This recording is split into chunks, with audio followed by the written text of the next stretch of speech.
kids' terrorism books. Yep. Kids' terrorism books. You know, you think of some old titles that maybe kids' books that they've read over the years, and you got some suggestions. Kids' terrorism books, because over in England they have a new book, a new teaching resource for kids, suggesting how maybe you teach kids about terrorism. Right.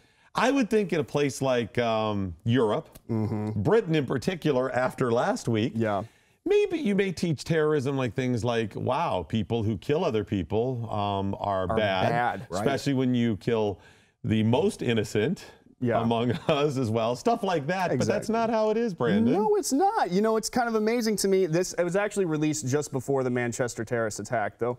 But at the same time, this is a teaching tool for teachers who it basically encourages them to tell their students to write a letter to a terrorist. Ask them 6 questions. wait. If you could ask a terrorist 6 questions, what would they be? Yeah. Wow. Okay, wait a minute. Write a letter to a terrorist? Write a letter to a terrorist. Will these be delivered or just posted? I'm like, because if you say, hey, write a letter to a terrorist, then we'll track it. This isn't like, exactly. Okay. This isn't like writing a letter to your congressman, you know, like we were encouraged to do back when we were. No, write a letter to a terrorist. That's apparently the person who's actually making the real policies. Mr. Terrorist. Why are you blowing me up? Why do you want to kill me? They're also like, you know, they are saying like the suffrage. This is contained in the pamphlet that they hand out. The suffragists used violence and were called terrorists. The guide suggests today many people think of them as brave women and admire their struggle for the right to vote. What? They are saying basically that one man's freedom fighter is another man's terrorist idea. And they were mentioning the suffragettes. Correct. They're comparing the people who actually fought for the right to vote and freedom as the same as the people who went around killing children. Well, and I'm going from memory here. You know, if I remember right, the Ariana Grande concert in 1911, I think that's where the women blew up the... That's right. And killed like 20-some people, right? That was insane.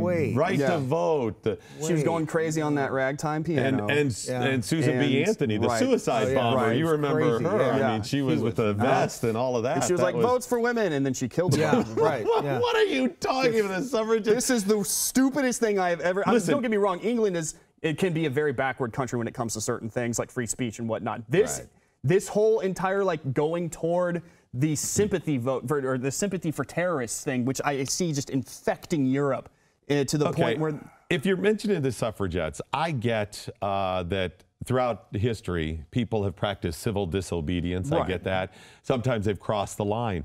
Sometimes people that we revere, like suffragettes, have done some things that broke the law, maybe even a little bit violent. I've never condoned those. But even so, there is a huge leap from that, from even, you know, clubbing somebody in the street to blowing up children at a concert. I mean, that's insane. That leap is light years ahead.